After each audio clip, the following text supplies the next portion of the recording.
What's up, gentlemen? So if you ever want to kick life's ass, you got to make sure you have two things: self-esteem and self-confidence. But you also got to understand that they are not the same thing. Self-esteem is about appreciating your own value, and this is going to change as you go through life and have different experiences. It's all going to add up, and it's all going to lead to what you value yourself and how you carry yourself in the everyday world. Now, self-confidence, on the other hand, is your belief in your ability. But that will all change depending on the situation that you find yourself in. One thing I've been hugely desperate to talk about on this channel is to help people build their confidence and build their self-esteem, because, gentlemen, when I was growing up, I had neither. So today I'm going to share with you everything that I've done both in the past and today to build up my confidence and my self-esteem to completely whoop life's ass and dominate and boss every situation that I find myself in. So guys, if you're ready, why don't you also help me out by building my self-esteem by dropping me one of those. So the first thing I'm going to share with you is stop worrying so much about what other people think and focus on your character. And I can say this one with some chest, because when I stopped worrying about what it meant to be cool and just focused on building my character, building the way that I carried myself, focused on being a good person, being good to others and not being a complete douche, gentlemen, that provides you with the perfect base to build up your character and your self-esteem from. See, gentlemen, here's the thing. It's all well and good putting on an act to say, this is who I want to be for 24 hours a day, 7 days a week. This is who I'll pretend to be and present this to the world. But if you're not comfortable with yourself, if you're not at ease with yourself, if you're not comfortable with the character that you've built and presented to the world, this fake persona that you've generated, you are never going to have the kind of value of high self-esteem and high confidence that so many people who may not put that fake facade on do. So you've got to make sure you feel at ease with yourself first, and that will then provide you with the platform to build forward, because your value, your personal value of your self-esteem and your confidence will just skyrocket through the roof. If anyone else wants to judge you because of the way that you carry yourself, let them judge away. They can negatively judge for all you care. But it shouldn't matter, because you're in control of your own life and you should do what makes you feel at ease. And that brings me solidly onto point number 2, which is stop trying to be a people pleaser.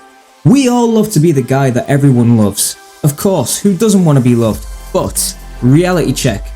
There are 8 billion people in the world. You're not going to please everyone. Not everyone likes me, that's fine. Some people love me, that's also fine. But you've got to stay true to yourself and not try and please everyone out there, because if you do go in there with the mindset of, I'm going to bend over backwards for X, Y, and Z, all 3 of whom are completely different people, it's just never going to work. Gentlemen, don't be afraid to annoy people, okay? Winston Churchill once said, you have enemies? Good. That means you've stood up for something sometime in your life. We're not going to please everyone, but stay true to yourself, and if you annoy someone, who cares? The likelihood is you'll never see them again. But at least you've gone in there knowing that you've stayed true to yourself, and you can go out there feeling good and building up your self-esteem as a result of staying true to yourself. Tip number 3, and one that many young people in today's society seem not to be able to muster up, is stand up for yourself and don't be afraid to say no. But that does not mean go out there and be an arsehole, alright? Remember what I said in the previous point about building your character. Saying no isn't about being rude or being arrogant. Saying no is just about standing up for yourself and saying, if you don't feel comfortable doing something, or you don't want to let someone else walk over you, just say, hang on a minute there. No. The answer is no. That's all it is.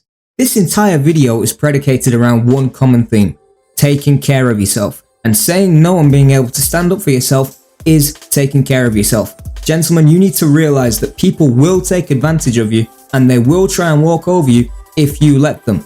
But this is what I mean when I say you've got to build up the self-esteem and confidence, because when you do that and you start to say no, no, fuck you, no, people will respect you a lot more for that, because they know you're your own man and you're not going to bend over backwards to satisfy someone else and let them influence what goes on in your life.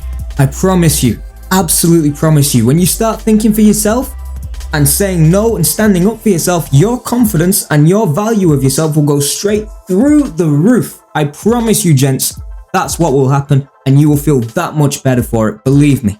Now, on the subject of taking control, standing up for yourself and being able to say no, tip number 4 is to stop playing the victim. Our society has normalized this to such a point now where people are not progressing forward because they love to fall back on the victim card. And it's ridiculous to see, because if you keep falling back on that, if that's your default go-to, you are never going to move forward because you're relying on other people to give you a handout. Gentlemen, the cold hard truth is too often now we see people caring about stuff that doesn't matter, or they're worrying about things that are not going to impact them. You've got to be concerned and control what's going on in your life, affect what you can do, affect what you can do to improve your life, affect what you can do to better your life, improve your prospects, make you into that better version of yourself that you want to be and you aspire to be. We can't worry about what celebrities are doing. We can't worry about what's going on in the world. Worry about what you can impact, take control of that. And when you start taking control of that, you will then realize everything is within your grasp when you apply the right mindset, and you can move forward from there to say, F you to everything else. I'm going to do what I need to do to win. If you can't fix it and you can't change it, you can't worry about it. I can't change my height, but what I can do is change my muscle mass. What I can do is change the amount of confidence and self-esteem I possess. What I can do is change up the way I dress. What I can do is change the way that I will choose to walk around and present myself to the world. I control what I can to give myself an advantage, because it's so competitive out there. You've got to be able to utilize everything at your disposal, which you can impact. My height is always going to be seen by many as a disadvantage. Well then, get to know me and you'll see firsthand that it's not, because I've leveled up in every other aspect that I can control, and you need to apply that exact same formula to your lives too. Tip number 5 may surprise a number of you, but from my own personal perspective, it worked wonders for me when I embraced this, so I'll share it with you anyway, and that is to let your haters motivate you. I know, many people may say cut them out of your life, but I'm saying let them motivate you. Weird, right? Well, just hold on for a moment while you're scratching your head, because this relates to the last tip, tip number 6, which is build resilience. Both of these tips go hand in hand, and I'm going to explain to you why I'm saying what I'm saying. If you have made vast improvements in your life, and you are achieving things that you always dreamed of achieving, people will always view that with a level of jealousy and not enviousness, that's the wrong word. Envy, that's the word. They'll view it with some form of envy, because they will want to be in your shoes. And that leads to the term haters, because they will be hating on your success. But when I say embrace them and build resilience, you've got to let their hatred or their envy towards you drive you forward, because it gives you purpose. It certainly gave me purpose to keep moving forward and keep achieving great things. Gentlemen, do you see how all the tips connect together now? When you build up the resilience, when you stop caring what other people think, when you're not a people pleaser, when you stand up for yourself, when you go ahead and step out of your comfort zone and do it anyway, and ignore what the haters say, you are on your way to reaching peak self-esteem and peak self-confidence. That is the message I wanted to convey in this video. It all flows because they're all connected. Each one of those things will get you to where you need to be. Gentlemen, make sure you tell yourself that every single day, and I'll see you all real soon when you've conquered the world, because I know it just as much as the next guy that you are 100% legitimately awesome.